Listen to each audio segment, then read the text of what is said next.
Okay. All right. Okay. Let's see here.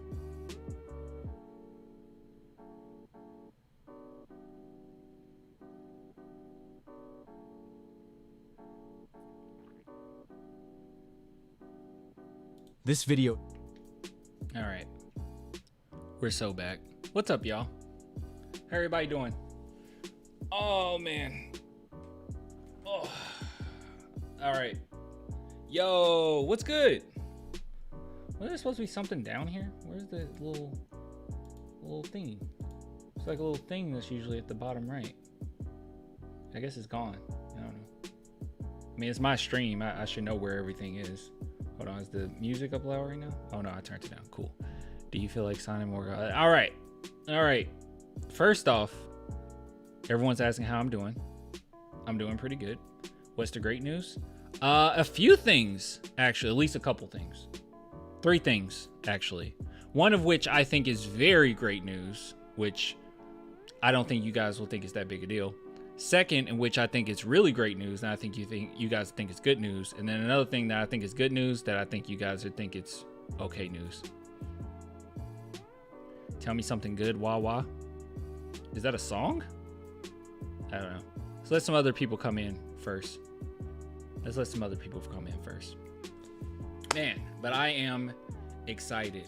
And before we get started with this live stream, big shout out to BetUS, today's sponsor for this live stream, for the multitude of videos that we'll be doing throughout this thing. But yeah, link below in the description box if you guys want to check out BetUS and make some bets, especially with the Olympics going on. I really hope our boy Wemby can pull it off. I really hope they can pull it off. And I think it's true, right? It's true. And you guys, by the way, I have the chat on ultra low latency. Okay. I made sure to put on ultra low latency because last time it was on normal latency. I asked you guys a question and it took forever for you to get back to me. Not your fault, my fault. Okay. This guy's fault. But, so now I can ask you a question and get an answer immediately. So my question is, that news is real, right? That Rudy Gobert is going to be coming off the bench? Because I think that makes way more sense. It will stretch the floor way better that if he's coming off the bench, especially with how it's played. Okay, yes, okay, cool. All right, we're good. I think that's some really good news for Wemby. That's not one of our segments. I'm just saying that's good news for Wemby. That is makes me excited. That's good. Hopefully they look a little bit better. And by the way, all right, I love America. All right, I am an American patriot. I am. I truly do love America. But I'm going to tell you guys something. All right, I am a Frenchman. I am a Frenchman until they are out of the race. Okay, I'm going for France until it's all said and done. They will have to be completely out for me to go for USA. I'm just being honest, just being transparent with you. I'm going for Wemby. I don't care. All right, I'm very anti-America right now until Wemby's kicked. If Wemby gets kicked out, then I'm pro America again.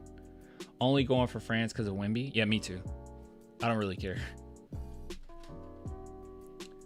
I mean, I really do have a lot of respect for the athletes in the Olympics. I mean, they're on a whole different level. Even against Derek White. Yes, even against Derek White. I actually like Wemby more than Derek White, even though you guys know I love Derek White. Yeah, with you there, Clint. Yeah, acceptable because it's only for basketball. Yeah. Yeah, I don't know why I did that. Look, I don't have anybody else in mind. Any other. Same, bro. I feel like a traitor. Kind of, but it is what it is. I love Wemby too much to go against him. Yeah, and it would just be huge. It would be big. Look, it's good for the Spurs as well.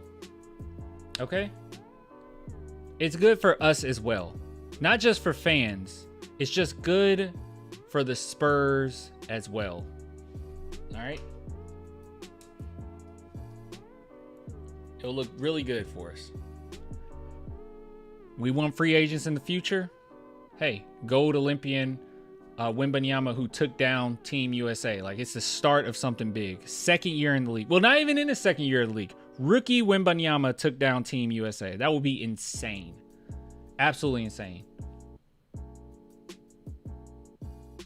I'm a Spaniard, and even I'm going for France. There you go. Bro, I went from there on the Spurs so bad. Yeah. All right, so we got a few things to go over. Shoot. What do you guys want to start with, man? I don't know. What should we start with? I guess we should start with the big news, right?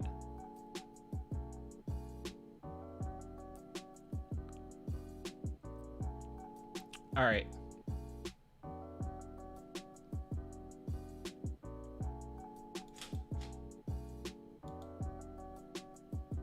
Big news? Okay. Obviously, the pickup signing. Okay. We can start with that. Let's do this thing. We're going to do this thing a little bit different, okay? So first and foremost, this segment, this video, this live stream is sponsored by BetUS, so big shout out to them.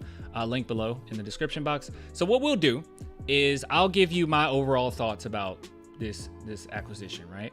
And I'll just tell you what I think of them, what I think this means for the Spurs, just my initial thoughts, right? This is my reactionary take. It just happened. This is just how I feel about it. And then afterwards, I'll look at the chat and we'll go over some of you guys' comments. So we'll divide it into two. I think that's the best way we can do it. We can divide it into two. All right. So first and foremost, yes, it is true. The San Antonio Spurs have grabbed your boy Malachi Flynn. And he is well known actually from last season because he put up 50 points in one of his games in April, I believe. So he's definitely a spark plug type player. Now, as far as the details of the deal, I don't think, and we'll take a look, like I said, I'll take a look at the chat when we get there, but I don't think there's any details right now other than the fact that it's a 1-year deal and it is a Exhibit 10 contract. So it's not guaranteed, at least from what my understanding is. Okay. If there's some updated information, I will get it live. Okay. But first and foremost, that's what it is. It's not some crazy deal. He's 26 years old. A lot of people are, at least the initial reactions is that, oh, this is a good pickup. This was a very smart move from the Spurs, and Spurs make continuously smart moves. Now, as how I feel about this is I try to keep things in perspective. I don't think that Malachi Flynn makes us that much better, honestly. I know that a lot of people wanted a shooter. They wanted a scorer. He's a decent passer. He's more of a spark plug, microwave type player. Defensively, he's pretty decent, right? But he's not going to lock you down, okay? At this size of 6'1", he's not going to lock anyone down. But this past season, he did average at least a steal per game. Well, 0.8. I thought it was one steal. But yeah, 0.8 steals per game last season. So he is a hustler. He plays hard, and I think that he'll fit right in. And keeping things in perspective, I see him as a upgrade to Devontae Graham. That's what I'm excited about. That's how I'm trying to think about it, because I do think that he's a better player overall than Devontae Graham. Even though Devontae Graham was fine, I do think that he's a better player.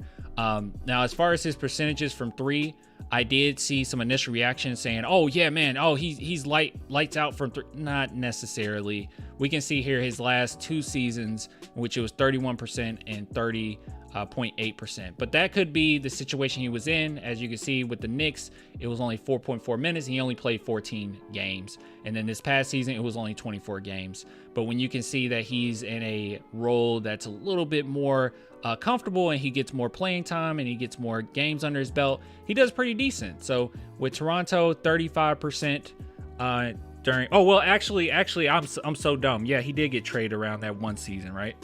Yeah, so when he was with Toronto, his last 2 seasons with Toronto, he did pretty good. So when he had 31 games under his belt, 35 3-point percentage, and then the season before that, prior to that, 53 games played, 35.3%. And 33% ain't that great. I won't get too excited about that, but as far as 3-point shooting, not too shabby there. So he's just been passed around. That's the main thing. But defensive wise, He's decent. He plays really hard. He plays tough. So I do like him as a player, and I do think that he will fit in fine. I know some people have had the speculation of whether or not this means he is gone, and by he I mean Blake Wesley. Does this mean that Blake Wesley is no longer going to be here? I don't necessarily think that that'll be the case, right? I don't think that Malachi Flynn is taking anyone's spot right now, but he is something that we do need. We do need, more scoring, and but hey, it puts a little bit of heat, under some of the players that we have. I've been very adamant about this. I'm not 100% sure how Blake Wesley will fit future-wise for the Spurs. I do like him. I think that he is a fine player, but when it's all said and done, his play style, I'm not 100% sure. Also with Malachi Branham, it's the same thing, right? Like, I could very well see Malachi being moved off, going somewhere else, especially when he'll eventually be some type of point guard or maybe a combo guard, but we can't really utilize him in that role right now, especially when you have Trey Jones already and now getting Malachi Flynn. So I don't know what this means for the Spurs players, but we're gonna have to wait and see. We're gonna have to wait and see. All right, so there I can see the chat moving like crazy. It's all over the place. So I'm gonna take a look at what you guys have to say. But before we do, big shout out to today's sponsor, BetUS. Michael Vick at BetUS.com. Catch an incredible 125% sign-up bonus on your first 3 deposits, plus 10% gambler's insurance. BetUS, my online sportsbook and casino. All right, guys, so please use the link in my description. If you want to check out BetUS, you will receive a 125% bonus on your first 3 deposits up to $2,000. Really great stuff, but link below underneath in the description box. All right, let's take a look at what some of the chat members here has to say. Let's see. Actually, we'll have a little visual, right? We'll have a little visual while I talk to you guys. Let's see here. Some Flynn clips. He's a point guard. That is true. So Chris Paul is already traded. What?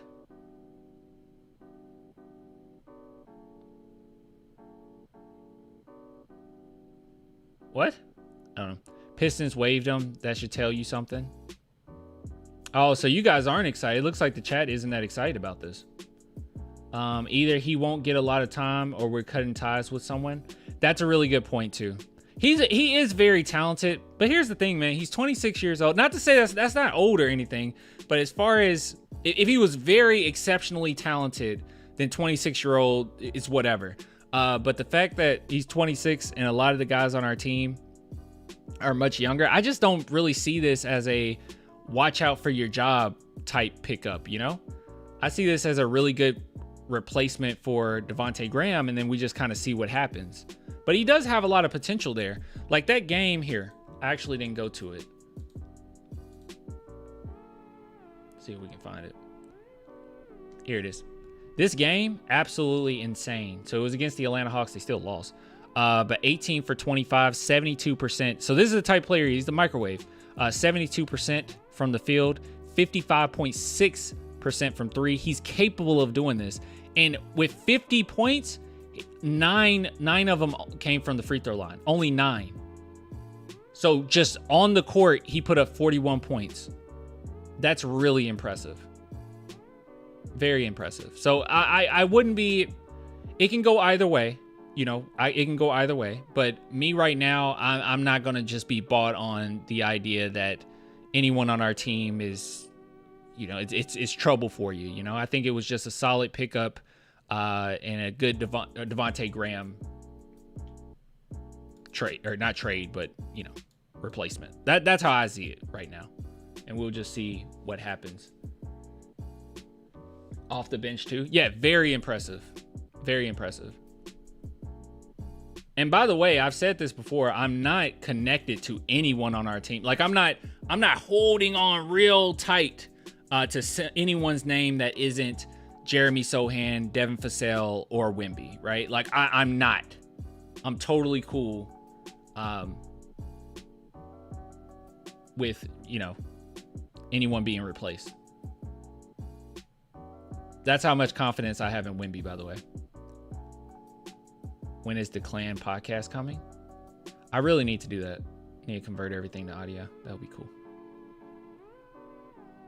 Don't worry. When it does come, I'll announce it. Hey, Clan, thanks for always doing such a great job. Or you said good job. I am conceited. I'm sorry. You didn't say great job. You said good job. I am a narcissist. Been trying to reach you. Let us know how to send you info. Go Spurs go. Been trying to reach me? Just go to my description box in the on my YouTube channel. Or actually, you can just email me. Email me at clanthespursfan@gmail.com. Yeah, just email me. That'd be better. Let's see here. Devontae has more of a strap. He has more playmaking, even though those stats are light. But he'll be riding the Pine Pony. Honestly, I personally think that this is upgrade. I personally think Malachi Flynn is better than Devontae Graham. But that's just my opinion. I mean, I can't sit back and say, you know, anything else. I think his defense is a little bit better as well.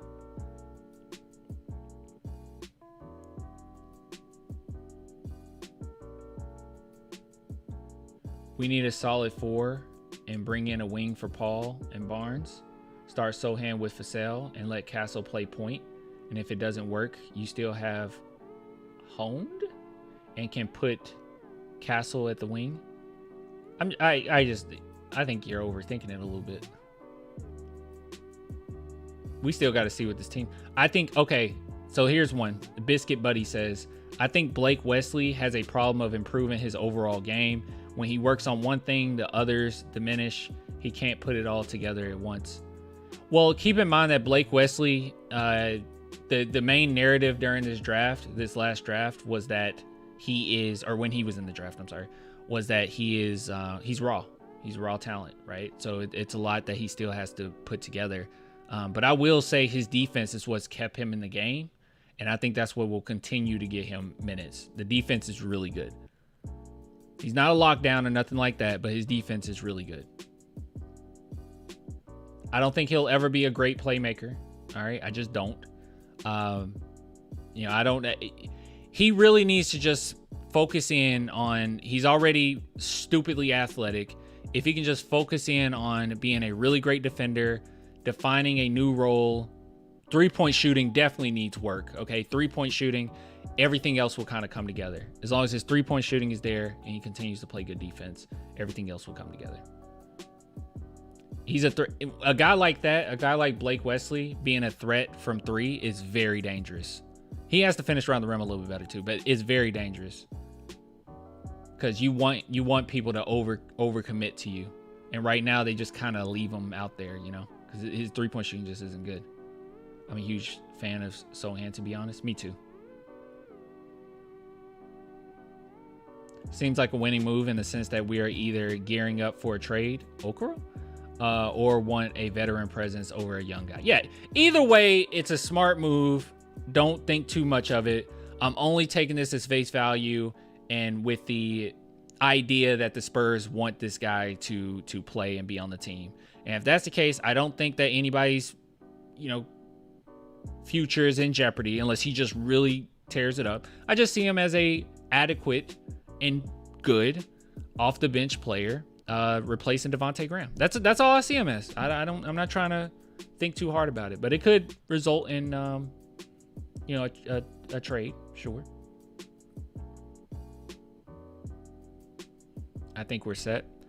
Yeah, it's starting to look more and more like that. So, but yeah, cool. So it seems like we're all pretty on page on it. That it's not that crazy, right? It's not that crazy.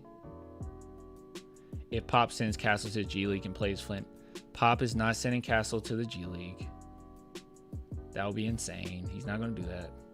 He's not going to do that. But anyways, big shout out to BetUS for sponsoring this video. Link below in the description box, guys. When you support the sponsors, you support the channel. So I really do appreciate all the love. All right, so you want to get into some other news, huh? You're an eager one, huh? All right, so here's some other news. So Malachi, that's some good news. My screen went black for a minute. My screen went black for a minute. All right. Where the heck is... All right.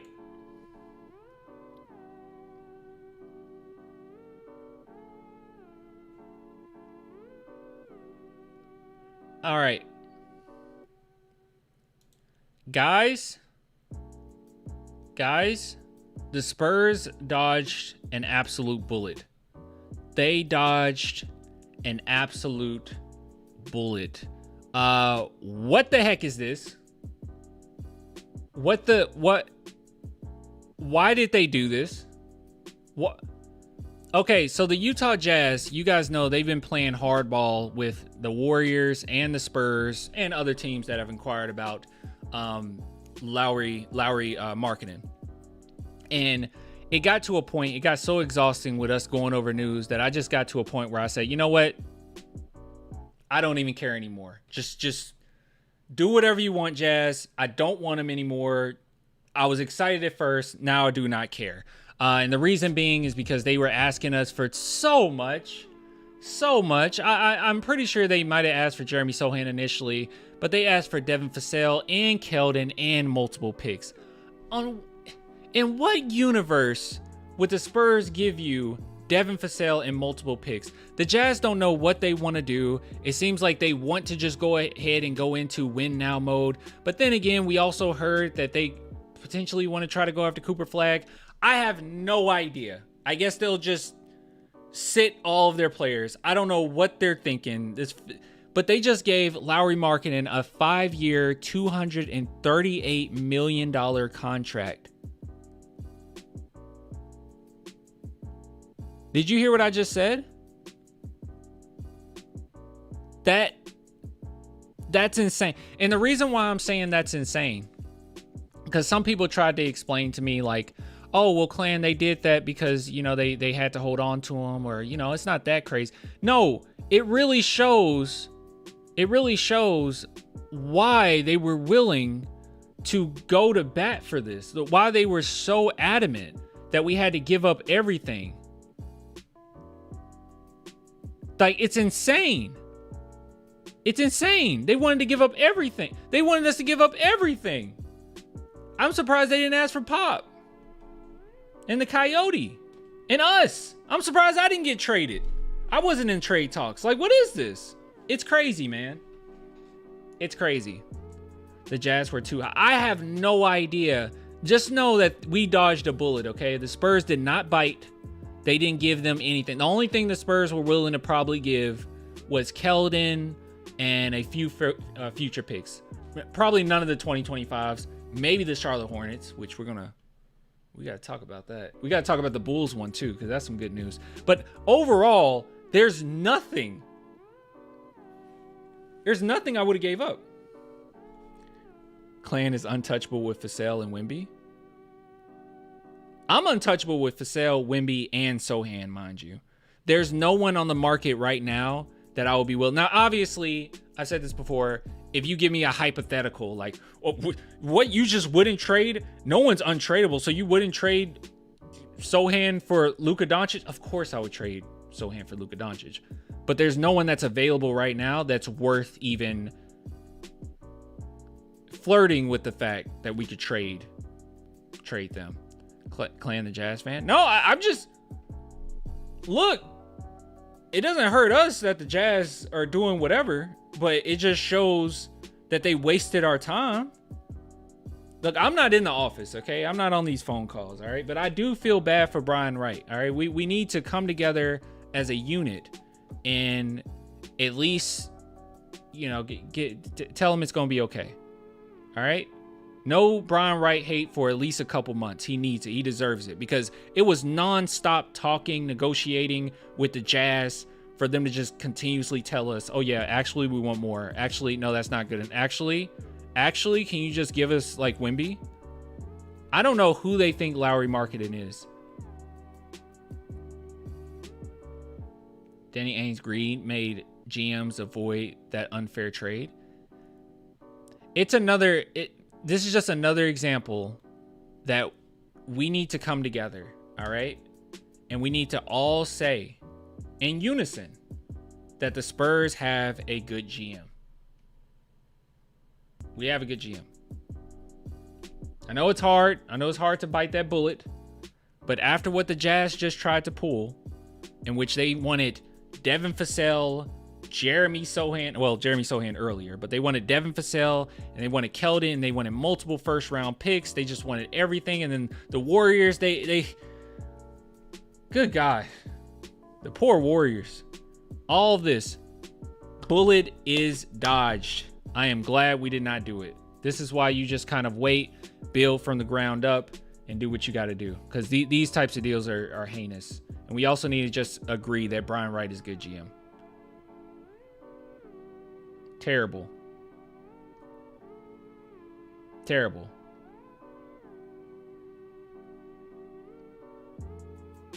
Let's see. With the new cap space coming in a few years, this isn't a bad deal. Not a good contract, but not bad. Glad we didn't get him. Yeah, I mean, look, I'm spoiled, okay? Because I've been watching what the Spurs have been doing with their contracts, and it's been insane. like our deals are insane, and in my opinion, I think that that's great management, right? I know that the price and players are, it's going to go up. Obviously, I know that. But what the Spurs have been doing, I think we're good. Anyways, good news here. Spurs dodged a bullet. We made sure not to get mixed in this nonsense, because this is what this is. This is absolute nonsense. I wonder though. Let's see. This was. No, I'm not gonna look at this. Let's go to Woj, because I do wonder what the NBA has to say about this. Oh wait, there's more. What is this? This is what Lauri had to say to ESPN. They've all showed their belief in me, from the ownership to the front office to Will Hardy.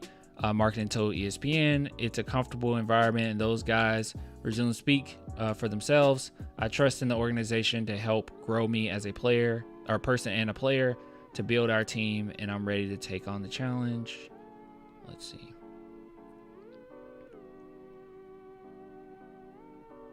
The extension precludes Markkanen from being traded for 6 months, which pushes his past February 6th trade deadline and means he isn't eligible to be moved until next offseason.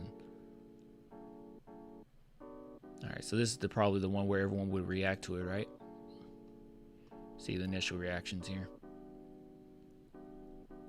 The Warriors seeing Lauri Markkanen sign an extension in Utah, being upset, yeah. And saying overpay, Warriors sold so hard.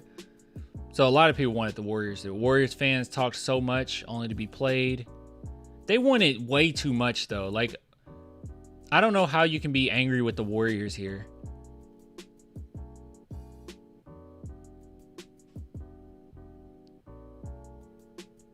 Yep, told you. Lauri is what the Jazz wants in a franchise player. He's tall, he can shoot threes, he can defend.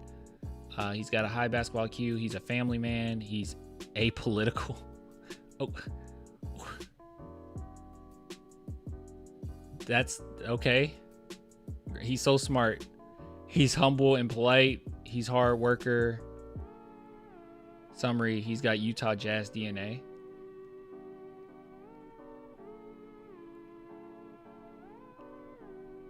Whatever. I just saw a Warriors fan fall to their knees in Walmart. That's funny. Big contract, but still one of the most underrated players in the NBA. Warriors fans punching air. I seriously do feel a little bit bad for them. Not a lot of bad, but a little bad. Warriors fans in shambles. Oh. That might have got me in trouble. What does it mean for the Warriors now? Warriors fans, what happened? Oh, okay, nobody's even bringing us up. They forgot. They totally forgot. Yeah, they asked for the Warriors for everything, man. They're like, give us everything. I don't see how any of these people can, like, blame the Warriors, though. It's not the Warriors' fault. It felt like they didn't have any intention to move him to begin with. Something's going to tell us that we're going to be happy we missed out. We're happy now we missed. Do not worry, okay? Do not worry. What they were asking to give him, like, that was superstar level. For me to give up Keldon and Devin Vassell, who Devin Vassell was really good this last season. I mean, at least other teams. If fans don't know, teams know. And then multiple first-round picks? Nah, I'm good. I'm good. Oh, thanks for being a member, Zombify.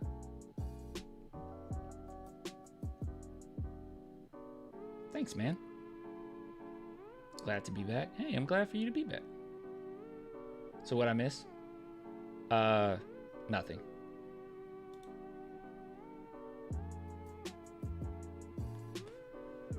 All right. All right.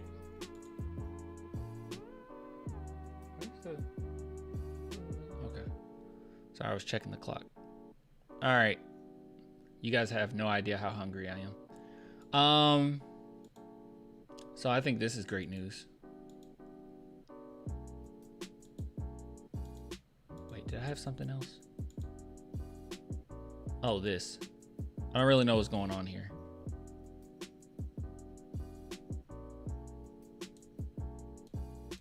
Okay, so I missed this. We probably should go over this. Should we go over it now? We'll go over it now. We'll end with the good news, all right? We have 3 more things to go over. So we'll do a couple. Yeah, we'll do a couple reacts that I got to go over, and then we'll end on some really cool news that makes me happy. All right. Please don't copyright me. Get some food, King. I will. I'll get some food. I'll get some food when I'm dead. All right, I'm live streaming right now. I'll get some food when I'm dead. All right, this is something I missed. All right, so I sped it up a little bit. Please don't copyright me. Let's do this. This is Dwayne Wade on Wemby. Have not watched this. Dwayne Wade's a great guy, by the way. I like Dwayne Wade. We love Dwayne Wade over here. Good dude. Good dad. Good everything. He's cool. All right. This is your first time seeing Victor Wembanyama in person. Yeah. I'd seen him once, and I was beyond astonished, I would say is the right way to put it. I'm going to be real. I don't expect that voice to come from this face. I just don't. That's not an insult. That just kind of threw me off. What? Dang. I think that was mean. Actually, I'm not sure if that was mean or not. I actually have no idea if that was mean. I don't know. I don't think that was mean. Was that mean? That was a pretty mean statement, I think. Take it back, Zombify. Got the highlights, and they're going to be incredible. But it's the patience of this player, and the patience to make sure that his teammates get involved and get into the game first. And he did the little things first. Did it mean it mean? Oh, I take it back. Okay, good. All right, you love to hear it. You love to see it. You love to hear it. Yeah. So this was a game a while ago. I just haven't seen this. But I don't recall. I'm sure Dwayne Wade has talked about Wemby before. Maybe we've gone over it maybe a time or two. I don't know. I rarely hear Dwayne Wade talk about, certain things, but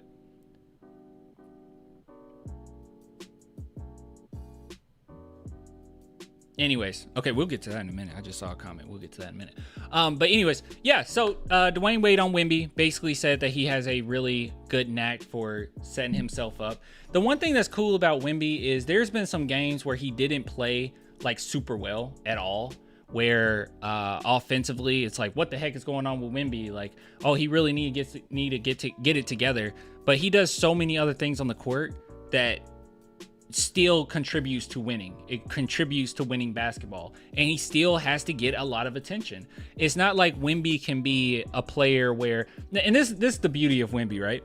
Like, you can take a player that's 6'3", 6'4", 6'5", or whatnot, and they could be having a pretty bad game offensively. And you can get to a point where you don't show them as much attention, right? You kind of lag off of them, or you go help on the other side. Like we're not going to give him too much attention. He's having a terrible game. It's whatever. But with Wemby, because he's so tall, And because he can get so many easy shots, you have to be on him like a hawk all the time. Because it's not like Wemby's just going to hang around at the 3-point line all game, right? If things aren't going right. Like, no, you have to be on. You have to be aware of where he is because you don't want to give up easy points. So even, oh, my camera just did a shutter thing. But even though he might be struggling offensively, he still is making an impact. That he is one of those players you don't put on the bench. You can't put him on the bench. It's too much that he's bringing, and he's helping other players. Once the Spurs finally figure out like who is that bona fide second and third scorer next to Wemby, I'm pretty sure Devin Vassell will probably be the third. But once they figure that out, it is going to be amazing. It's going to be absolutely astonishing. I'm really hoping that we can find a way to get a good defensive big man coming off the bench. I know like Walker Kessler was a name that came up a lot. That people wanted to try to grab, but yeah, I don't think you have to. I think if you can just get like a decent defender coming off the bench, that would be really cool. That'd be really good. They don't have to be young either. That will be a position that you can switch every few years. Honestly, like we did it with Tim Duncan as well. Like Tim Duncan has so many big men that he played with over his career.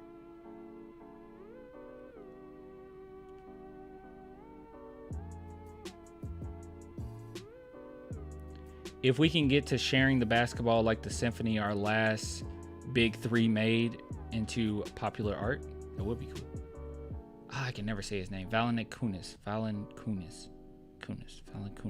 I'm saying it right. That would be a cool pickup. You just it doesn't have to be anybody special. You don't have to overpay for him. This was the whole reason why when everybody wanted Jalen Duren, I was like, I don't think you have to get that type of player, like this rim runner, good, decent defending center. You just don't have to use up a key asset, to grab them, right? Like these type of players will show up later.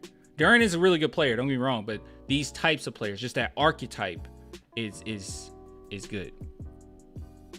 Mitch Robinson, if the Knicks want to get cheaper, it doesn't even have to be like a big name at all, just some decent older defender coming off the bench. We'll be fine. What I'm hoping though is Bassie stays healthy, because he's fine in that role, mind you. I know he's a little undersized. Let's see, how tall is Bassie? We'll just go to his stats, even though he don't have any stats really. Let's see. Let's go to ESPN.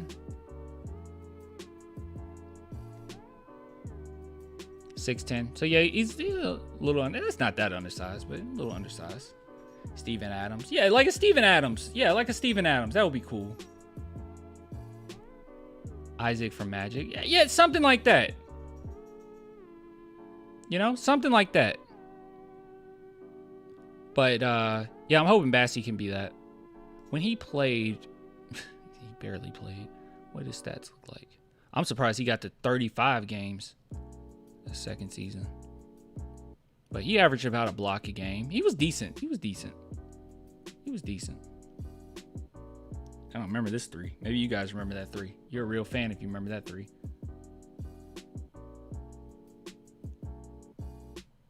How do we know he is fine? He ain't play. You talking about Bassie? Fine as in like injury wise? Why not Memu? Well, I was just thinking like more of a defensive, that can play some decent defense or whatnot. Memu isn't really that type. I like Memu. He's more of just a stretch big.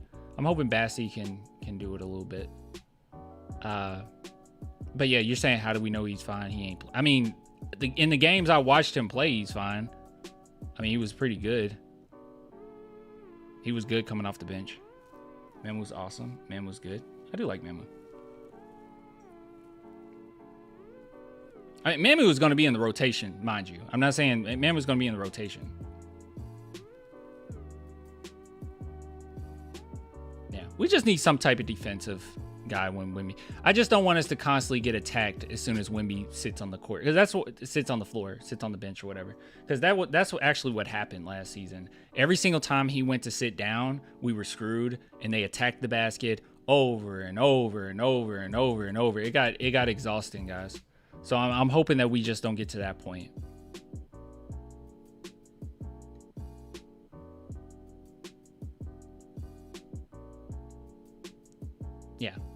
Yeah, Isaac would be good. Good stuff. Hey, Clan, what do you think about getting Lonzo Ball next season? If he's going to play, I would assume that he's going to be cheap after CP3, of course. Greetings from Germany.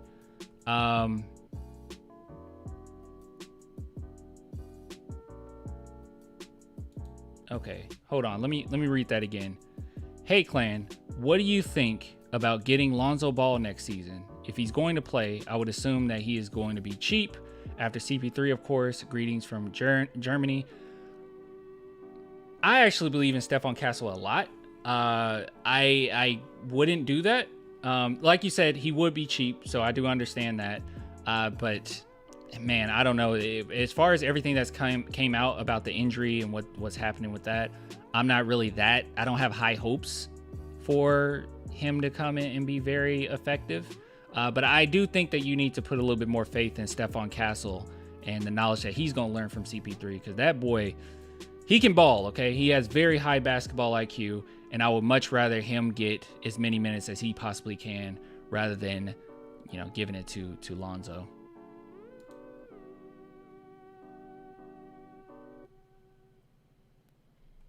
All right.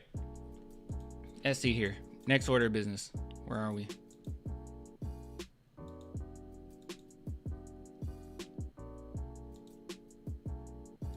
All right. This is something.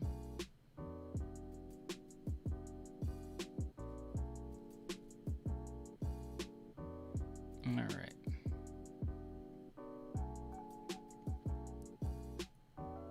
I don't think. Hold on. Let me make sure. I don't think we looked at this.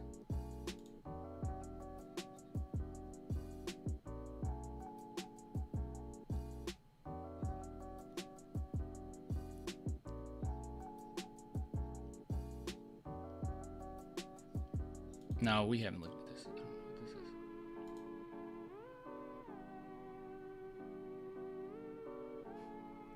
this is. Did you answer my question about are you having fun yet? Are you having fun yet? Are these LED lights? Yeah. I actually just changed things around. Like the initial, because I had a, probably should go like this. Right? Nah, that's too bright. I don't like it. It's bothering me. I had a light here that was HEB or HGB. I said HEB. Oh my gosh, RGB. RGB right here. And now I just changed it. I put it behind me, and then yeah. And then I have lights underneath my desk as well. See, watch this.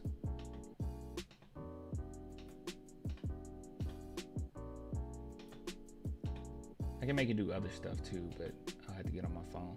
I actually like that a little bit more. We're gonna keep that. I don't think that's what it was before, but it could have been what it was before.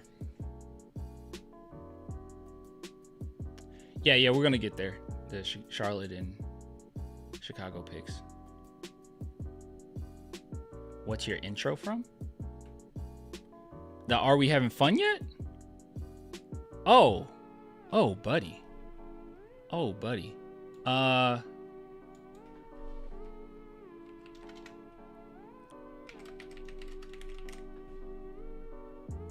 It's from this.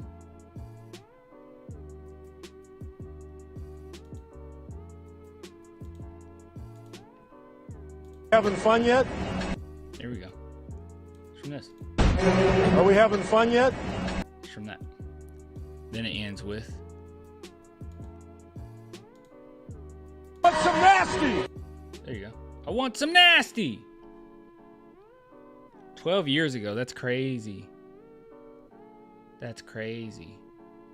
Are we having fun yet?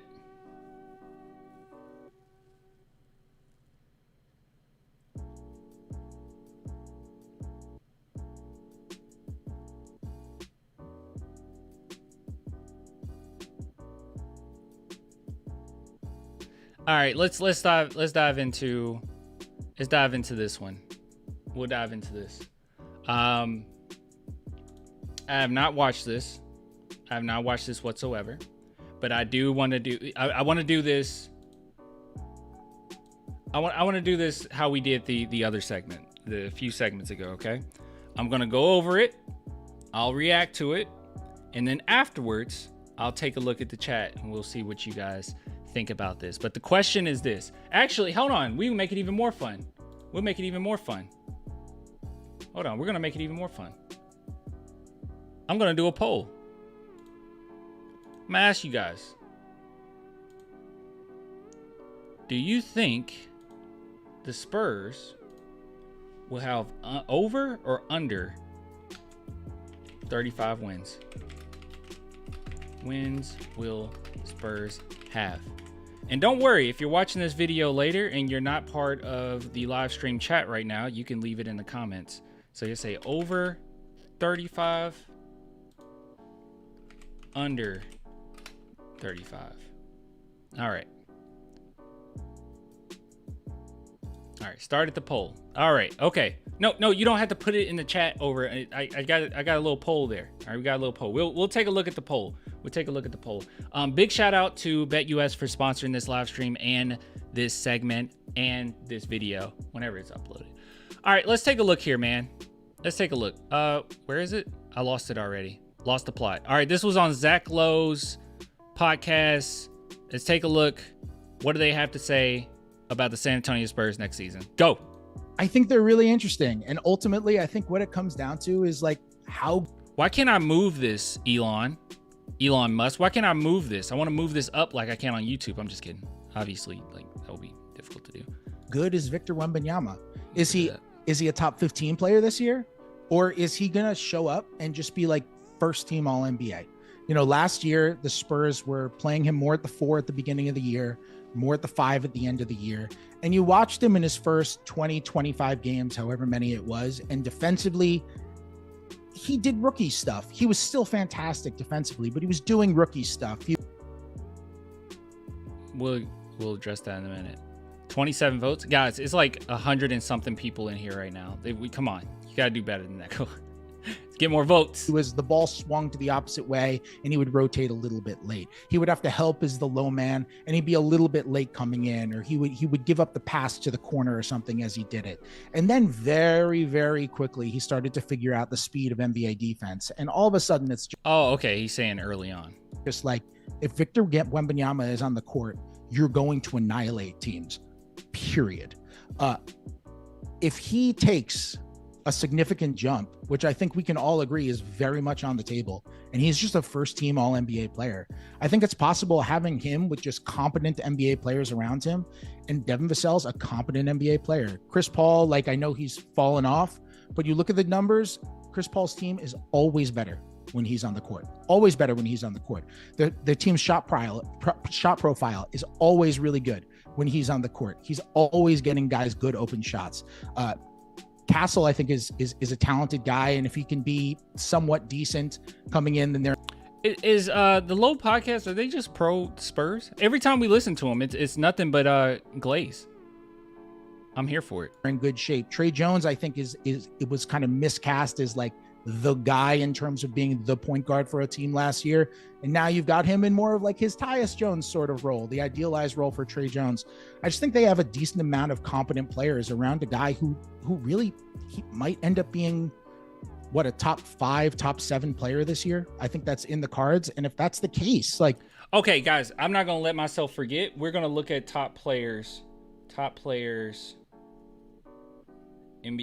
writing it down. I should type it. I'm writing it down. All right. We're going to look at that at some point in this segment. All right. Because that's a bold statement. He could end up being top 5. We got to look at the top players in the league.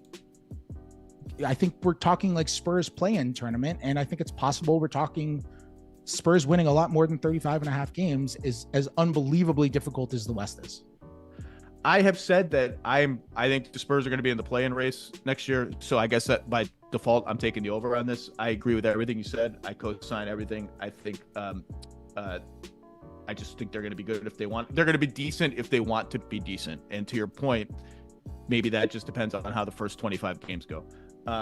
Okay, so I'm seeing some comments. I'll get to that. We'll get to that. Don't worry, guys. Keep voting.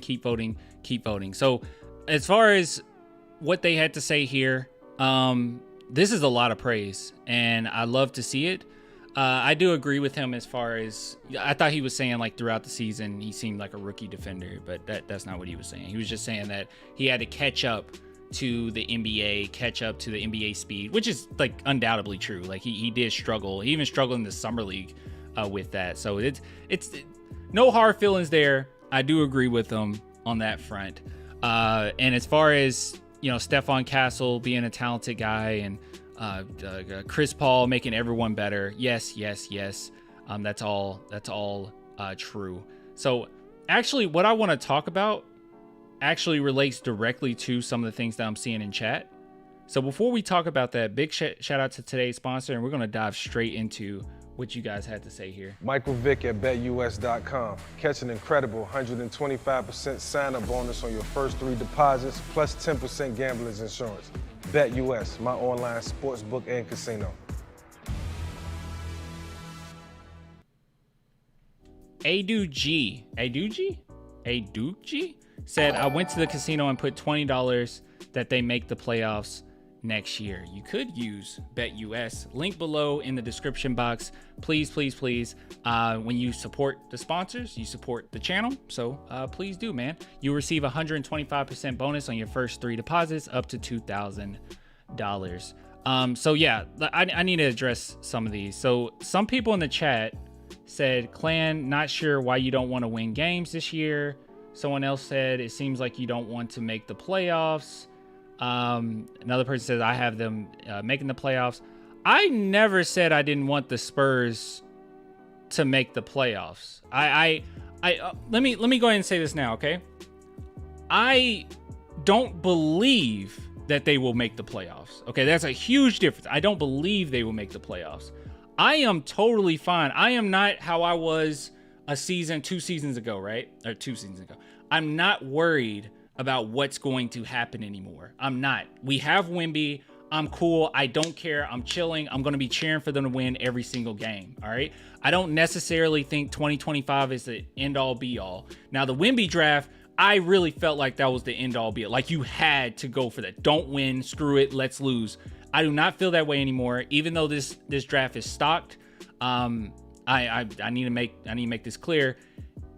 I don't think that we have to have a good pick of our own. I'm not worried at all because the Spurs can make the playoffs. They can continue to win, and we still have the Atlanta Hawks pick. We still have the Chicago Bulls pick that could convey. We have to talk about that. We still have the Hornets pick that could convey. We have to talk about that too. So there's a multitude of different avenues the Spurs can go in to get a decent pick in this upcoming draft. And our most promising one is obviously the Hawks one, right? So I'm not worried. All right. So the idea that I don't want us to make the playoffs is not true. I am totally for us making the playoffs. I just don't think we will. I think that we'll be, maybe a play-in team. Maybe. That's just how I feel. But one thing that is on our side is the fact that everyone wants to be in the Cooper Flag sweepstakes. So maybe we see some more tanking, but we have to wait and see. Atlanta pick will be good. Yeah. I'm not worried about the 2025 draft. All right. So I need that to be known. I do want us to make the playoffs. I just don't think we will. I don't think we'll be good enough. And I saw someone mention this as well. So this is another point that we probably need to talk about. Let me see if I can find it directly. Here it is. I don't know if someone seconded that. I don't know, but this is Amando. Sorry if I said your name wrong, man. But he says, you don't get Chris Paul and Harrison and not try to strive for the playoffs. I think it's kind of a smokescreen a little bit, right? Like, I don't know. The Spurs are going to attempt to win, right? They're going to attempt to win. But I think that the Chris Paul and Harrison pickup was more so just to help out Wemby and try to show and just give a signal to him that, hey, we are trying to add some talent. We are trying to get a few more W's. I don't know if the Spurs front office genuinely believes that this is a playoff team now that you have Chris Paul and Harrison. I don't know if that's the move. I thought that the move was more so, hey, it helps the young guys grow. They'll be here for a season. Maybe we can build upon that. And after 2025 is when we really get great. Because Chris Paul and Harrison, they're going to be getting significant amount of minutes. And I wouldn't be surprised if both of them are traded before the trade deadline.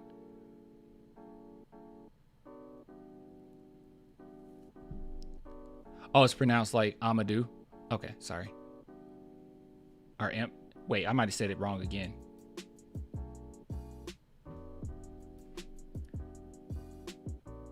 Not for deep. Hold on. I'm actually going to bring you up on my other screen.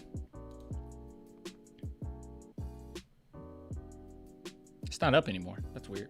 Here, I'll do signing.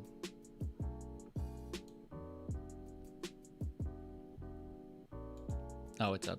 All right, let's see. See if we can find that comment.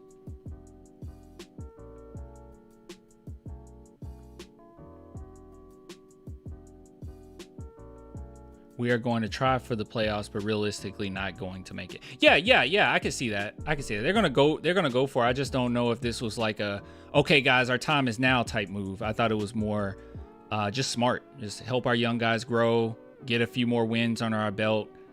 They grew as a team another season, and then we can trade away these guys and or the veterans, that is, and get some even more assets. And then after 2025, that's when things start to take off. That's how I view it. I think most of the tankers will be in the East, so that won't benefit that much as far as getting easy wins. Well, okay, that's a good point. There's a lot of teams in the West that are on the downhill trajectory. Atlanta will tank for us. That would be nice of them. Not for deep playoff contention. Okay, but I just want that to be known, guys. I'm not saying we need to lose games to get like Cooper flag. All right, I don't actually believe that. I'm cool with us not getting Cooper flag. We're gonna get a good pick regardless. Like, I'm not tripping about it. And when you already have Wemby, you don't have to have another superstar next to him. You don't have to. What did you want to talk about the show? Okay, we'll get there. We'll get there. Also, another thing that they brought up was him being a top 5 player. So let's look at NBA players, top players. Let's see.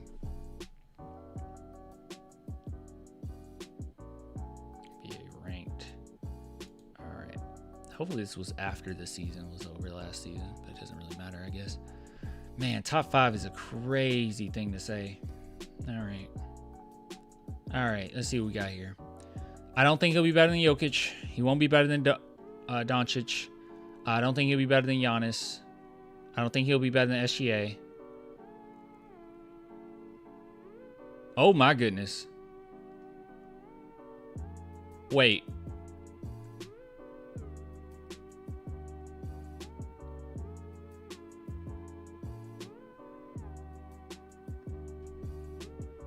They said, dude, Wemby is not a top 5 player. No, they said after next season they think that he'll be. He is going to take a big leap. All right, let's not mix it up. I'm not going to disrespect Tatum. I don't think Tatum should be at 5 here, mind you. I'm not going to disrespect him, but as far as will Wemby be better than him, I don't know. Joel Embiid, same thing. Stephen Curry, I don't know. I don't think he'd be better than Anthony Edwards. KD. Dang, guys, once you get to 11, you have like a legitimate argument here. Yeah, they already have him at 17. I didn't even know this. They already have Wemby at 17. I don't think it's that crazy. I think some people... I don't think it's that crazy to put him in a top 5. Right at 5. Maybe. I would probably give him 6 or 7, because I do think Anthony Edwards is a better player right now. All those players are better? All of them? After this next season? I don't even know how much of Kawhi we're going to see. This is the assumption that we make a leap. I'm not saying that this... Okay, This list right here, I'm not questioning it. This list right here is fine. All right, I'm not questioning it. I'm just saying after next season, with the assumption that Wemby will take a leap, I don't know. He could scrape in there.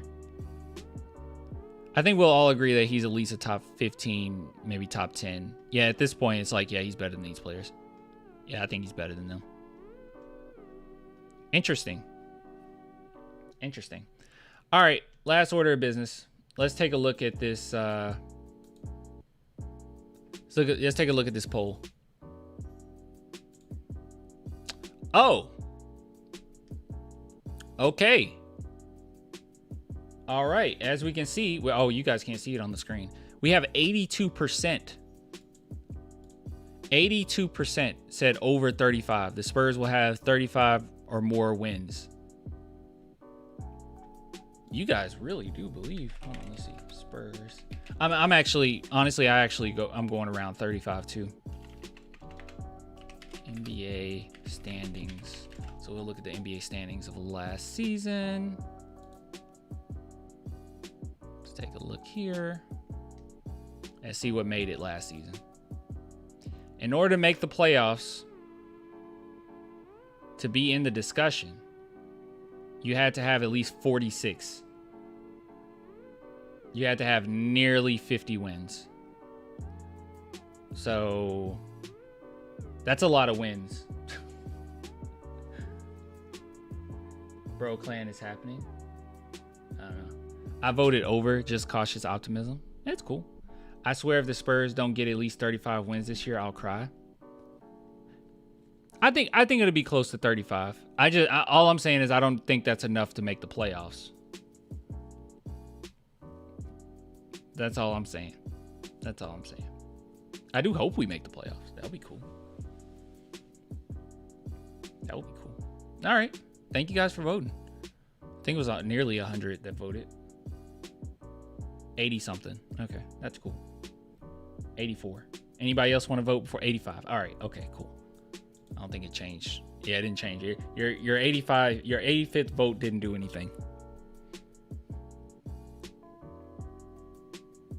But yeah, good stuff. Good stuff.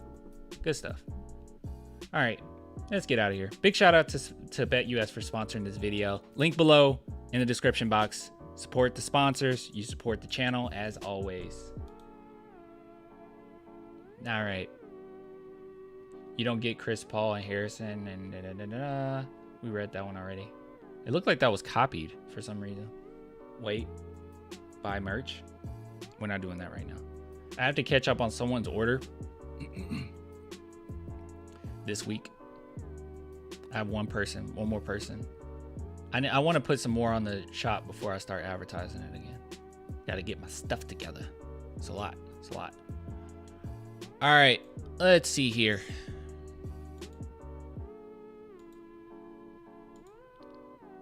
All right. You guys ready?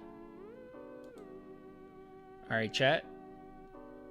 Ready for some good news? This is actually something I wasn't able to go over because I was out of town when this dropped. But this is actually really cool. All right. So, as you guys know, the San Antonio Spurs, I probably need a visual for this.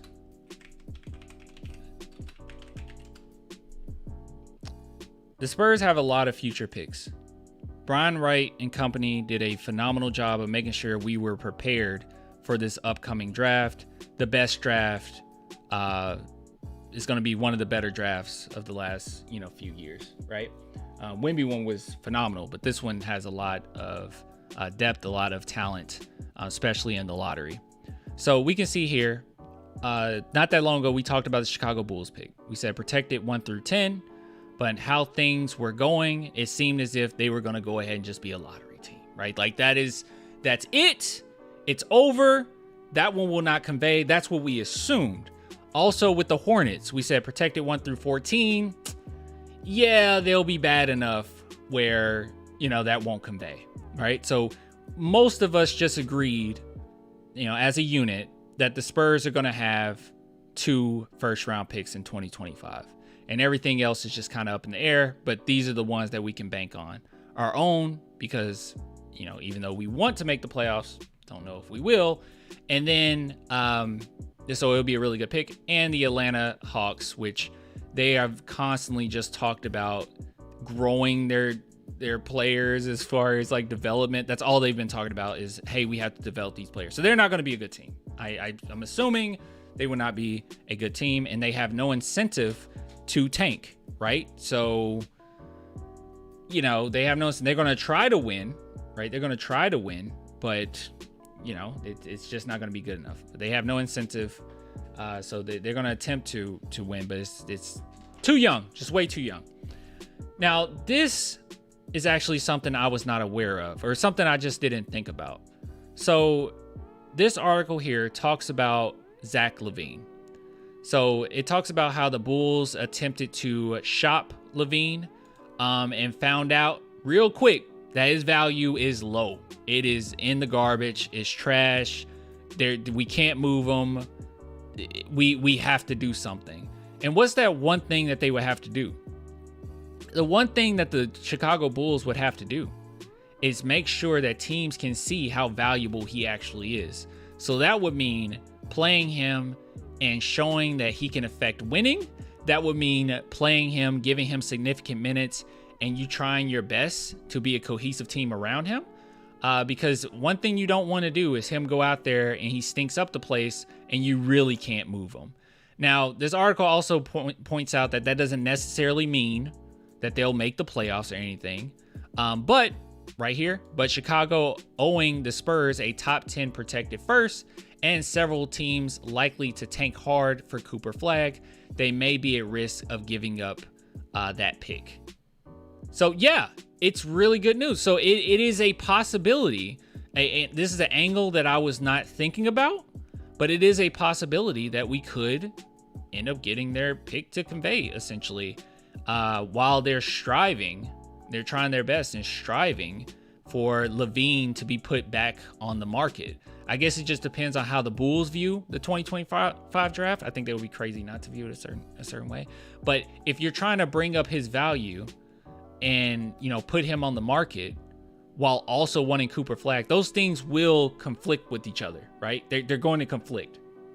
I hope that's what they do, but I think they prefer having a great pick before being able to trade LaVine for a little more. That's true, but they've really been trying to come off of him. Like, I don't even think Zach LaVine, I could be wrong here, you know, this is me watching from afar, but I don't even think Zach LaVine wants to be there at all, right? Like, it doesn't actually help him just rotting on the, you know, on the team. I pray Lonzo Ball finally plays. Dude's only played 13% of the Bulls the past 3 seasons he's been there. 13%. Ugh. All right. But this is something I definitely was not expecting, okay? This is something that I definitely didn't see coming. And it says, the Charlotte Hornets, who also owe the Spurs a protected first-round pick, may be trying to make the playoffs, at least according to Brandon Miller. The Spurs would benefit if the Hornets made the playoffs or the Bulls finished 11th or worse. I did not know about this either. What the heck? The Charlotte Hornets want to try to make the playoffs? So this was back in, you know, July 20th. Brandon Miller's bold guarantee should be music to Spurs fans' ears. Did not see this. So let's see. I think the Charlotte fans should expect a playoff team. We're going to bring energy every game and go out there and get as many wins as we can. So he's at least of the assumption that they're going for the playoffs, and I'm sure it's been told to him that, you know, we're gonna get this thing together. We're gonna go try to make the playoffs. But hey, this one I'm not as hopeful for, right? Only because he's a player. He doesn't really have much say so in what they do, what direction they go in there. But this right here, oop, that's the wrong thing. I already lost it. This right here with the Bulls, I think that's plausible, honestly. But do the Hornets have a team good enough to try? I don't think they're that great. Yeah, I don't think they're that great. Let's see. Yeah, last season they only had 21 wins. I don't think that they'll be that great. So they're gonna attempt to, according to Brandon Miller. But the one that I am excited about is the Chicago Bulls one, okay? Because that just, in my opinion, I think that is a dilemma. I truly think that's a dilemma. And maybe, just maybe, them getting nearly 40 wins last season, being nearly 500, maybe that's, maybe they'll think, because the Chicago Bulls, here's the thing. This is what makes me hopeful about the Bulls. They have been in continuous state of mediocrity and saying that it's good enough. They've been constant good enough. They're good enough boys, all right?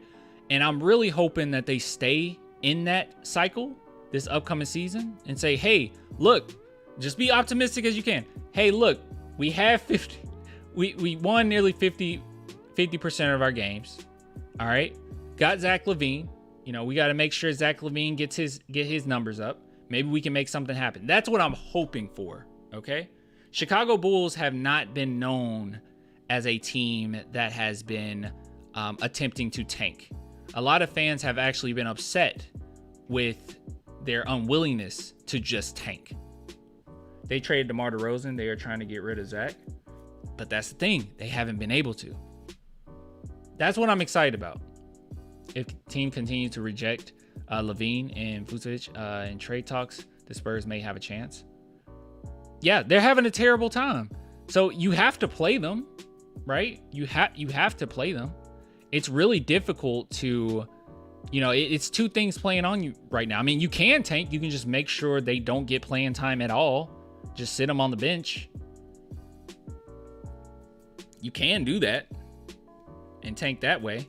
But you're gonna have a very disgruntled, you're gonna have some disgruntled employees, and you'll never be able to move them at that point. And that would all be an attempt to get Cooper Flag, in which multitude of other teams are gonna be tanking to get Cooper Flag. I just don't know if they'll be willing to do it. Chicago Bulls have been very okay with being mediocre. So I don't know if they'll be willing to do it. That's what gets me hope, all right? That gives me some hopium. I think that's some great news there. So at the very least, all right? The very least, the San Antonio Spurs will have our own. We'll have Atlanta's.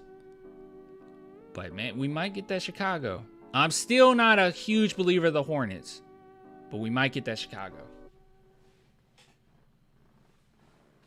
It's crazy our future relies on the Ball brothers. Now, don't get me wrong. We're fine regardless, okay? If none of this happens and we only have ours and Atlanta's. Actually, I'll go even further. If none of this happens and we have a pretty, like, bad first-round pick, because let's just say the Spurs make the playoffs and all we have is Atlanta, that's still great. Like, it's okay. Atlanta, the only pick we will get.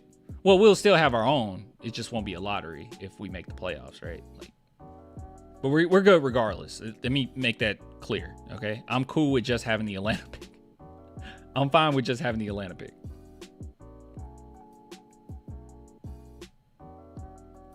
I don't think they become unprotected next year. Gosh, let me see if we can look at the details. I did not look up the details before this. Chicago Bulls Spurs pick details 2025. I don't remember. Let's see.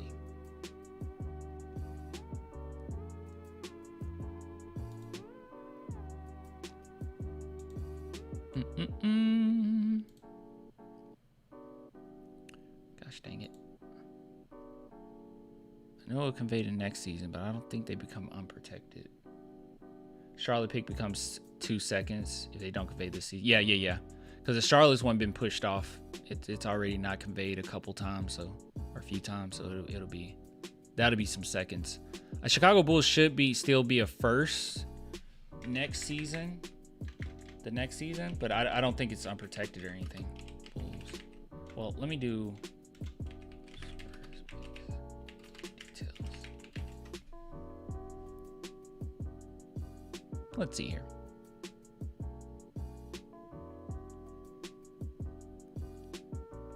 Might have to get back to you on that. top 8 protected? No.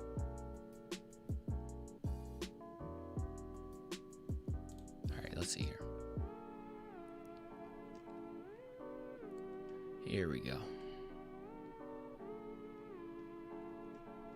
We're gonna be far down. Did I miss this? No. Gosh. All right, let's see here. 2025 first round pick from Chicago. Chicago's first round pick to San Antonio, protected for selections 1 through 10, 2025. 1 through 8, 2026. You were right. 1 through 8 in 2027. If Chicago has not conveyed a first round pick by 2027, then Chicago will instead convey its 2028 second round pick to Spurs. So it will be 1 second round pick. And then that Charlotte one, as a chatter already brought up, if this pick falls within its protected range and is therefore not conveyed, then Charlotte will instead convey its 2026 second round pick and 2027 second round pick to Spurs. There you go. Yep. So it will be top 8 protected. The next 2 seasons. I didn't think it would be unprotected. That would be wild. That would be really wild. So we have a really good shot. We have actually a great shot of it conveying, at least in the next couple seasons.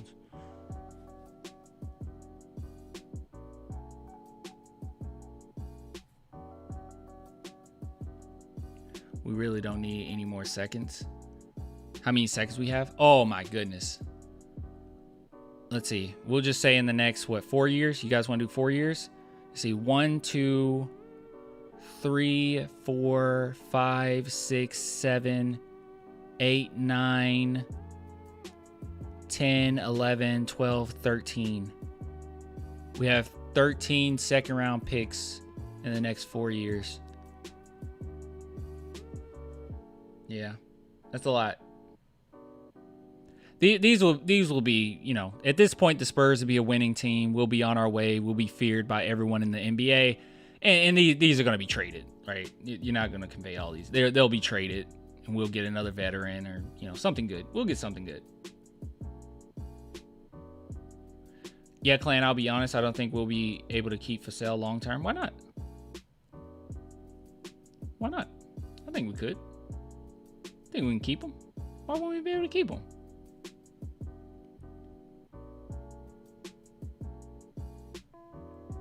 If contract is constructed declining per year, the money, I ain't worried about it. We'll be all right. I think you can keep Vassell. A lot of guys are willing to. Maybe I have too much faith here, but in 5 years, well, guess we'll have to see.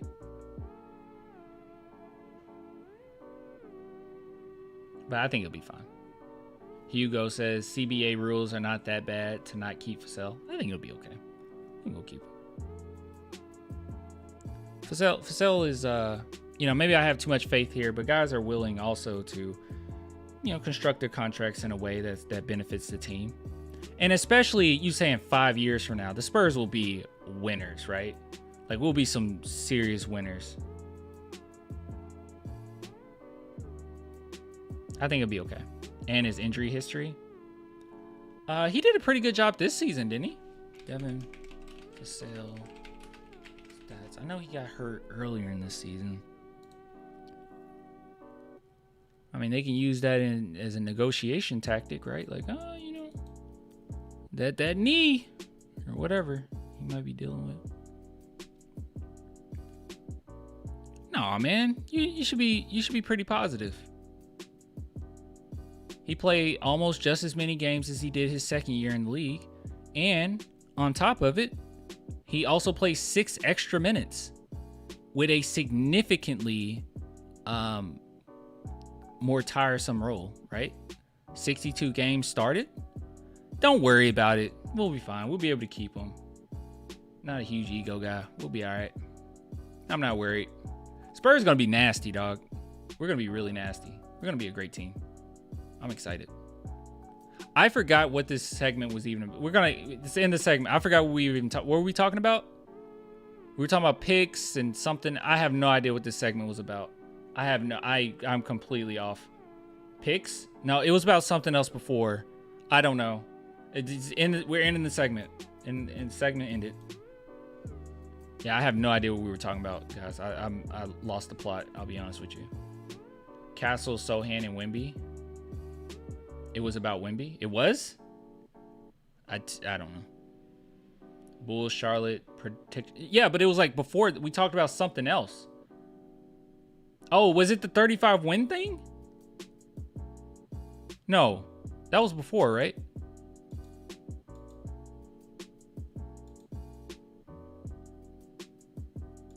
The heck were we talking about?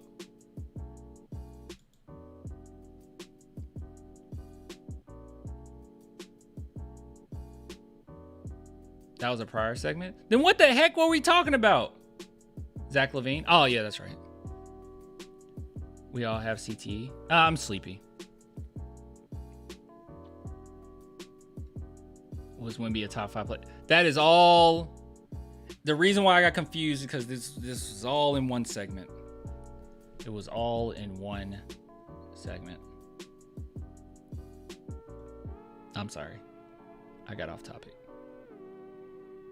Hey, I can slap you awake. Hey, watch it. You watch it.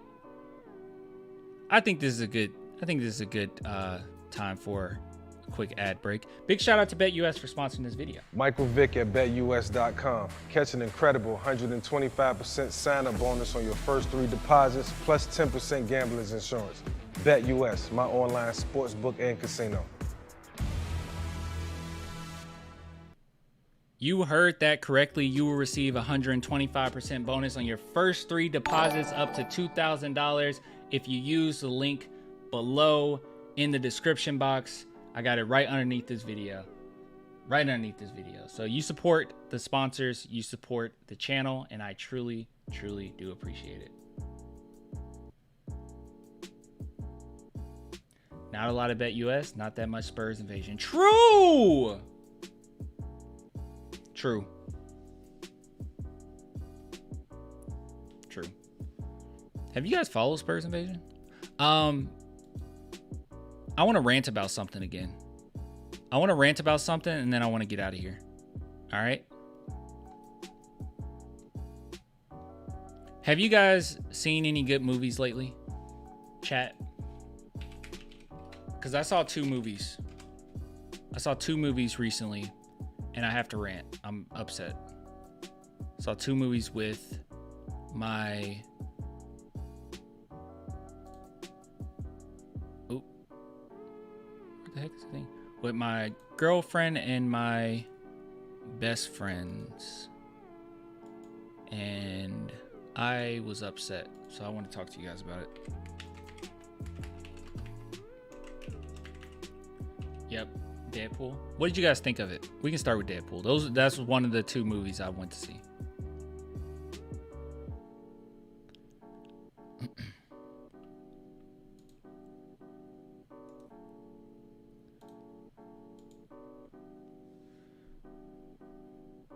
A Quiet Place. Oh, I need to see A Quiet Place. I heard it was good. So as far as Deadpool is concerned, this is just really quick, okay? I did enjoy it. I enjoyed the opening credits. So I enjoyed the first 15 minutes. I thought it was very Deadpool-esque. And I thought, oh, okay, we're going to go in the direction of Deadpool, you know, just being awesome, right? Like he's just awesome. He doesn't care what anyone thinks. But when they went in the direction of he really wants to be an Avenger, I thought that the movie would go in a direction where, like, he says, screw it, F the Avengers. I don't actually want to do that. I was just going through a midlife crisis. I thought that that's what they would go with. But the way the movie's constructed, it's like they make fun of Disney, but then they still do the stuff they're making fun of, right? It's like, it's weird. I didn't like it. I didn't like that they were doing that. It was like, oh, you know, we have to protect the MCU. The whole movie was we have to protect the MCU while also making fun of the fact that we're doing the MCU thing. He'll never be an Avenger. I didn't get that vibe from this movie. Like by the end of it, I thought it was, oh, it's up in the air. But you know, most importantly, it's not about whether or not Deadpool will be an Avenger. The thing that's most important to me is the character of Deadpool. He would have never, go watch Deadpool 1. He would have never got to this point where he wants to be an Avenger. Deadpool? Deadpool? Yes, basketball talk is over. Deadpool? He would have never done that. That's what bothered me about it. It's the character. I feel like they stripped the character quite a bit. Like, yes, he still makes his meta jokes. Yes, he still breaks the fourth wall. Yes, he's still genuinely funny. Ryan Reynolds is perfect as Deadpool. But it was just like, what the heck? And then it also just got mixed in with all of this CGI that I feel like that's something that, like, I feel like that's something that they've been doing with all of these MCU movies, where it's just a big green screen. It's just a big blue screen, and it's very frustrating. Even the dance was in front of a blue screen. And I know people said like, oh, it's not that big a deal, you didn't even notice, but it's like, why was it though? You know? And a lot of the fights, it just felt cartoony. And I know like people say, oh, it's a comic book movie, but like, go watch Deadpool 1. It had way more heart. It was way more gritty. But this isn't MCU. It is the MCU. What do you mean? The whole movie was surrounded around the MCU. It was talking about the MCU. It was the MCU.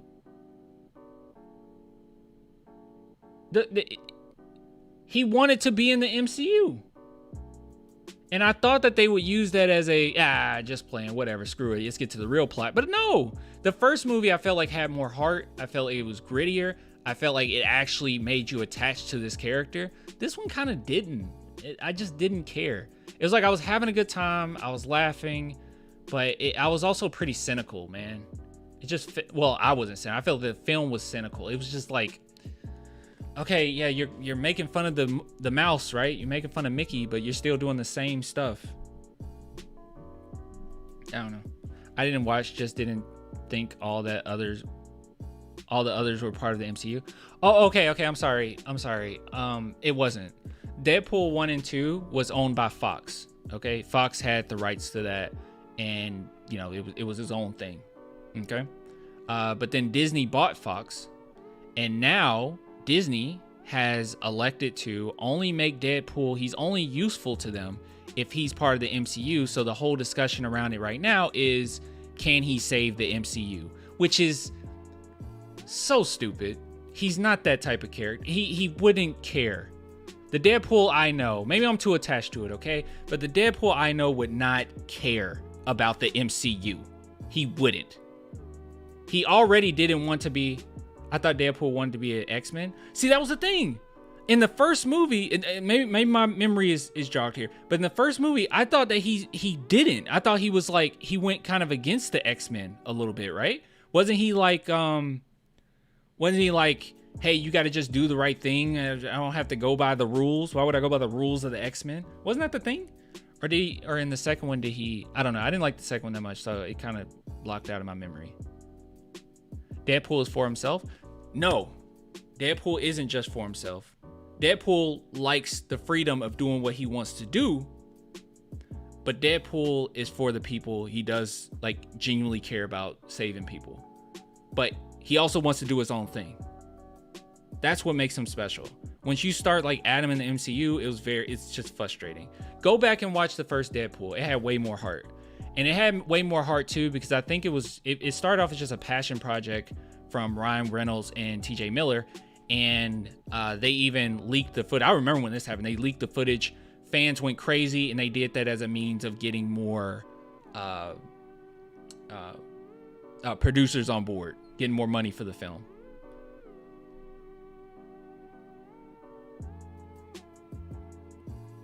There was an ad? I couldn't hear what you said because of the ad. Oh, I'm sorry. I didn't start an ad. Maybe I need to change that. Maybe it has it on aggressive mid-rolls or something. Even in the second Deadpool, he created his X-Force, not Avengers or anything else. That's what I'm saying.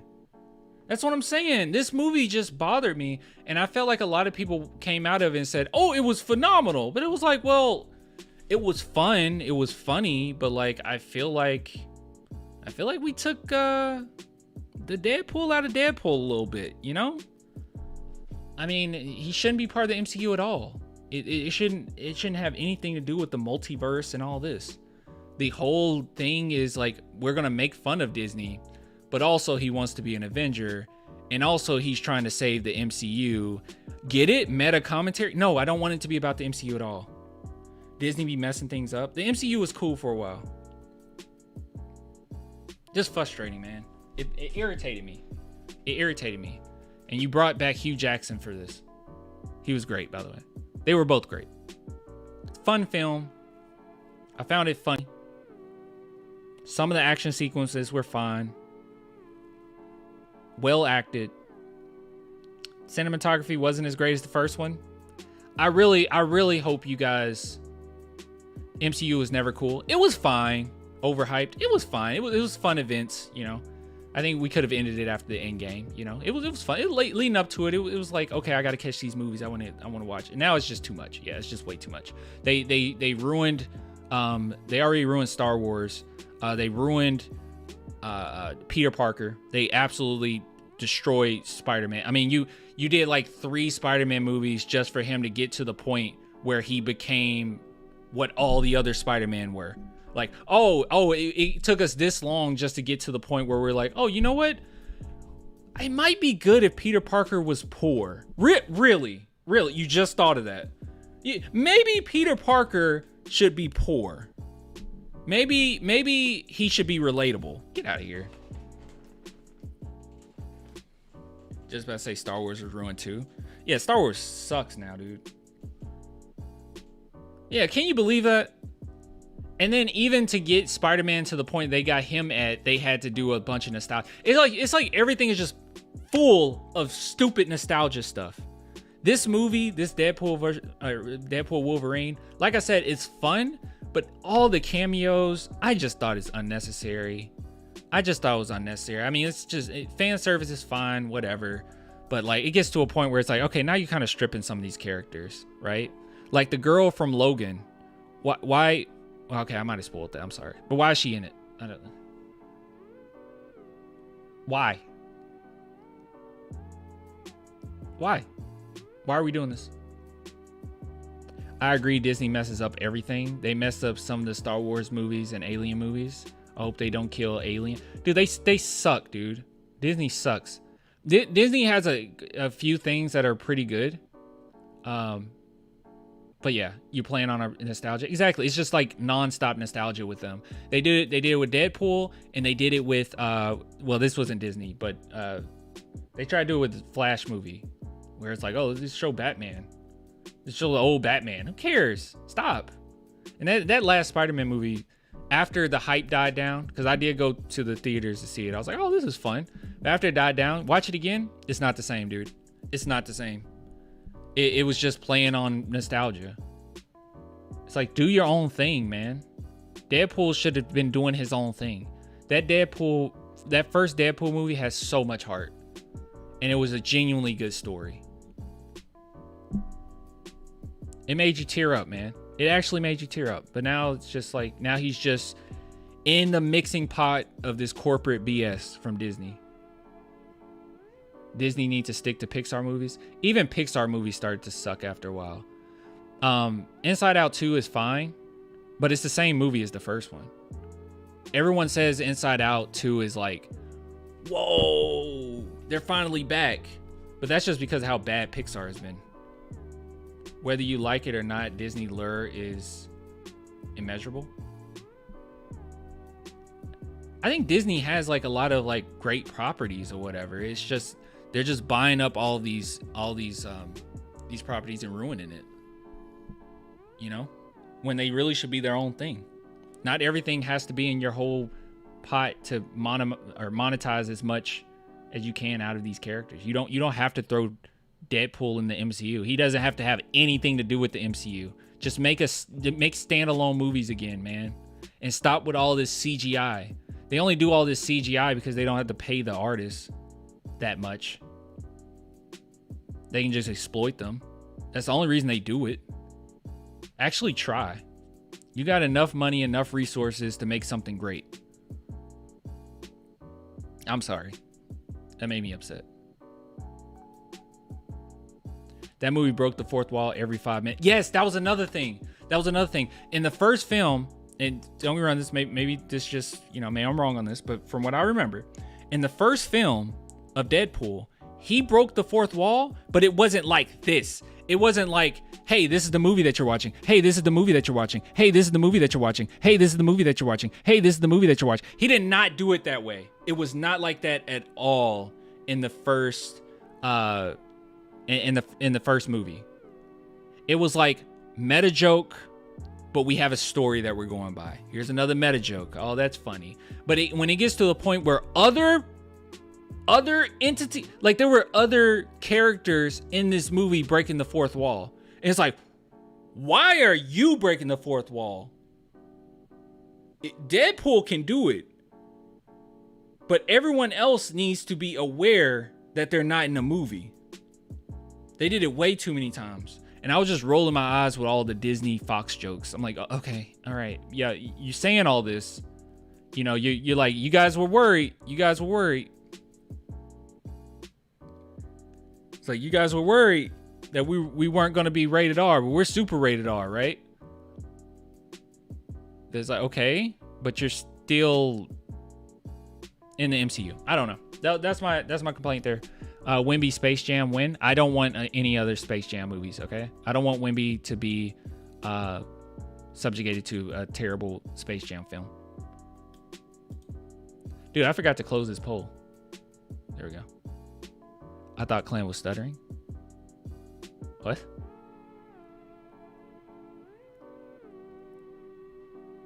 I was saying that, like, this is the movie you're watching right now thing. I purposely did that like 50 million times.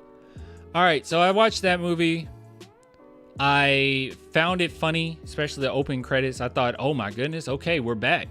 Deadpool is back. And then I was a little disappointed in the story, right? I thought it was way too much fan service, characters showing up for no reason. And it was like, oh no, isn't it a love letter for Fox property? I don't care about it. I don't care.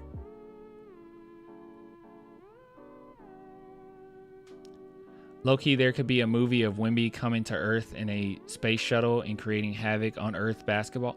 I don't care. Don't do it. Don't do any more Space Jam movies. Even the first one with Michael Jordan wasn't that good. It's not a good movie. That's all nostalgia.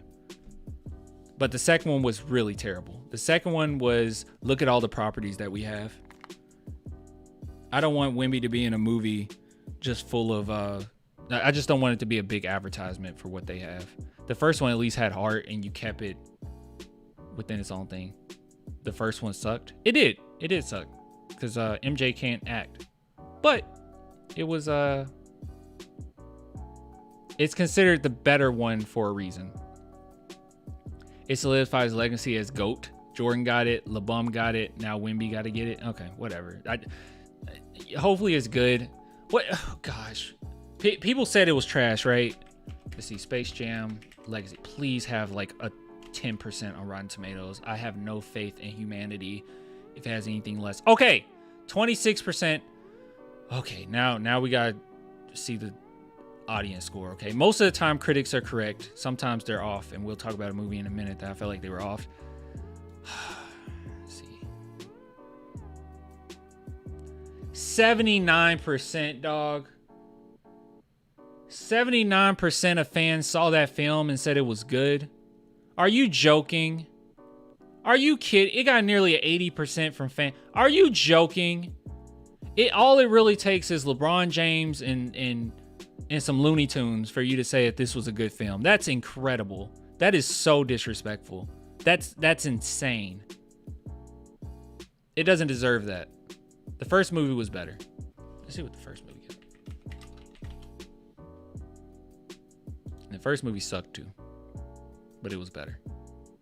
63%. Good God. Okay, at least the Rotten Tomato, the critics went up. 63%. But Space Legacy 79. Get out of here. To be honest, I didn't think Space Jam 2 was bad, and I don't even like it. Was bad. It was terrible, dude. It was god awful. That movie sucked.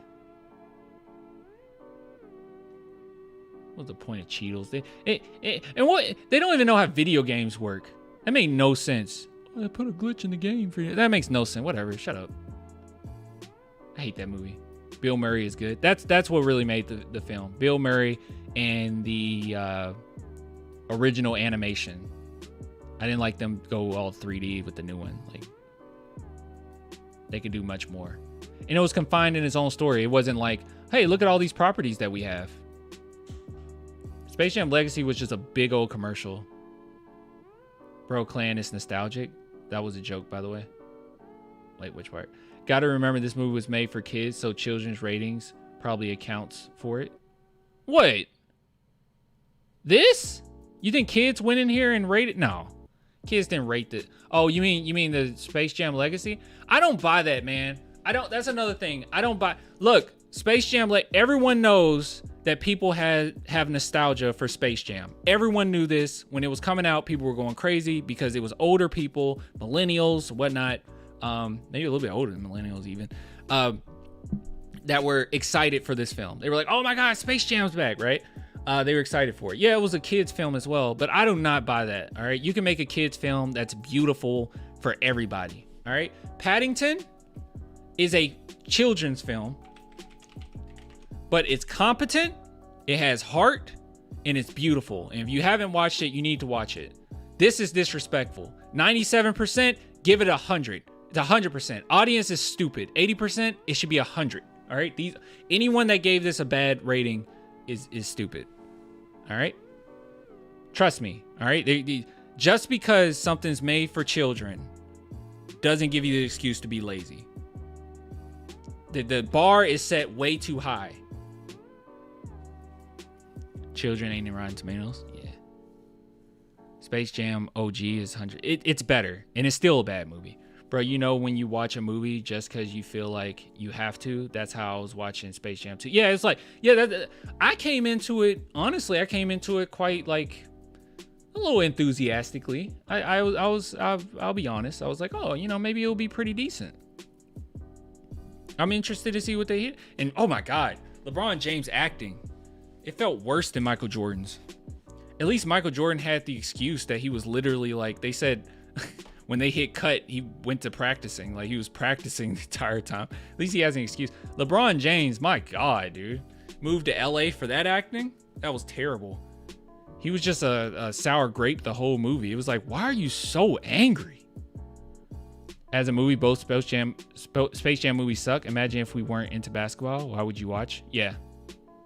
Watch Paddington, though, guys. If you haven't seen Paddington, please watch Paddington. But watch Paddington and Paddington 2, please, for the love of God.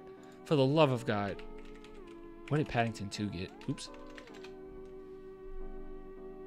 Please watch this film.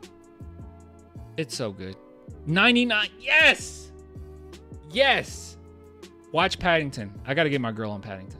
Watch Paddington. All right, last thing I was going to talk about, long legs. Talked about it briefly before, but I'll talk about it now again. Didn't like it. I thought that the filmmaking was great as far as the camera work. I thought that it kept you on the edge of your seat as far as the camera work. Other than that, everything else was nonsensical. Didn't understand why people acted the way they acted. This main character, she's great in It Follows, but she did not fit as a FBI agent. Didn't buy her as an FBI agent once at all. But the one person that bothered me the most was Nicolas Cage. My God, the marketing for this movie did all of the heavy lifting. Nicolas Cage was terrible. Rose Braun's acting was really bad. I think I cringed hard at some part. It was so bad. Oh, I watched that? Yeah, I did not like Nicolas Cage acting whatsoever. I thought that he was just Nicolas Cage. He wasn't an actual character. This actually giving comparisons to Silence of the Lambs made me upset because it was nothing like that. You watched the Singing Crocodile movie? No. No, I haven't seen that. I don't even know if I'm sure what that is. Nicolas Cage is always terrible. No, Nicolas Cage isn't always terrible. It's just that his Nicolas Cage-isms only work in certain films. This one took on a serious, ominous, creepy tone. And when he got on the screen, it was just weird. It wasn't scary. It was just weird. And they do something at the very end of the movie.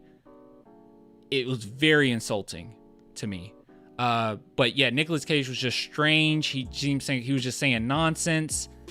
It was not. I did not enjoy it. I did not enjoy it because Nicolas Cage, and I didn't enjoy it because of this character. And a lot of the decisions that she made, especially at the end of the movie, where I was like, "What? Do something!" Like you just wander around this whole film confused. Like actually do something. Face Off, one of Nicolas Cage's best movies. Actually, have I seen that?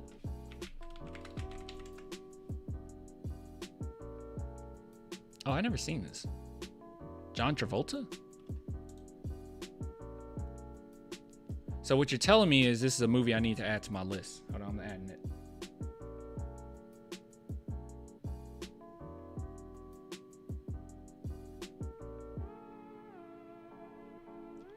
That's my Face Off.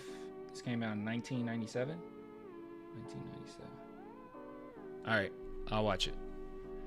The movie I had in mind, Face Off, is the only one I like. Oh no, Watch It Clan. Okay, I will. Nah, hold on. This is a banger. All right. You want to see a great Nicolas Cage film? He's been doing so many that I think a lot of these go under the radar. Watch this film. Hold on. Put this on. He's perfect for this role. This movie's dope. Dream Scenario. Watch Dream Scenario, please, for the love of God. I'm gonna tell you the concept, okay? Now, I won't spoil anything. I won't spoil how it goes. It's an A24 film, all right? So that makes you excited, right? You want to see it. He's just a guy, and something incredible happens in which he ends up in everyone's dreams. Everyone starts dreaming about this one guy. Everyone just keeps dreaming about it, and it gets weirder and weirder and quite scary, and it's awesome. This movie's great. Hold on, I actually don't even know what the rating is. It better be in the 90s. That's all I know. Ah, okay, cool. 91. Don't listen to audience on this one. 68%. Don't listen to audience. They gave Space Jam a 79. Go watch this. This is a great film. It's really good. It's very entertaining, very funny, pretty scary at times. It's pretty great. Critic says, come to Dream Scenario for career highlight work from Nicolas Cage and leave mulling over everything it has to say about pop culture's fickle whims. Yeah. Some really good social commentary. Go watch it. He's great in it. He's awesome. Con Air. Oh, wait. Yeah, somebody mentioned Con Air to me. I don't think I've seen Con Air.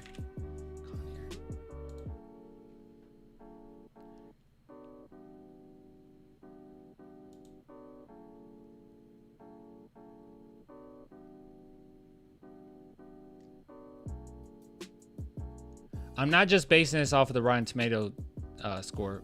What the heck is this cover? This makes me not want to watch it.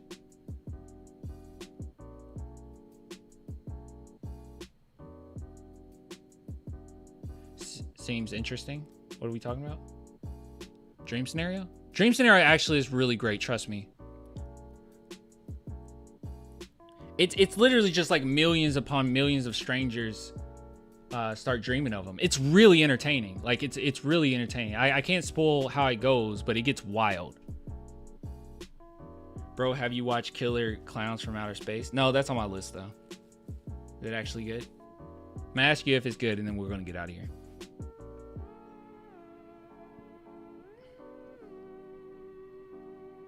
It's on my list. I have a super long. Hold on, you guys probably haven't seen. Hold on. Of course you haven't seen my list. Look at this list of movies. Wait. Let me see here. Long list. The green check mark means that I've seen it already. Look at this list I created. Long list. Still going. Yeah. So basically, every time I get recommended a film or there's something I know I want to watch, I put it on there. So I never not have something to watch. The Rock was great too, Clan.